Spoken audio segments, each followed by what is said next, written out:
আজকে রান্না করেছি নোনা ইলিশ।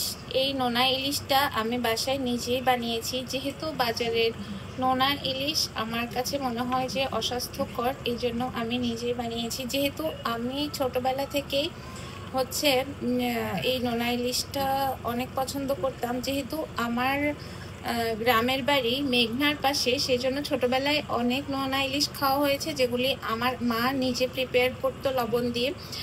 তো আমি একটা ইলিশকে এরকম লবণ দিয়ে প্রিপেয়ার করেছি নোনা ইলিশ রান্না করার জন্য। আর এই নোনা ইলিশটা আমি রসুন মরিচ দিয়ে রান্না করেছি। মরিচ, রসুন, পেঁয়াজ এটাকে একসাথে পেস্ট করে আমি এই নোনা ইলিশটা রান্না করেছি।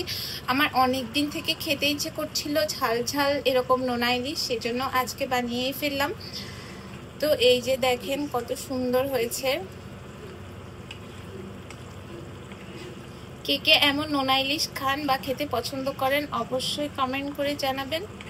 আমার তো দারুণ লাগে, বিশেষ করে এরকম রসুন মরিচ দিয়ে নোনা ইলিশ আমি খুব পছন্দ করি। তো এই যে আমার রান্নার লোক। সবাই ভালো থাকবেন, টাটা।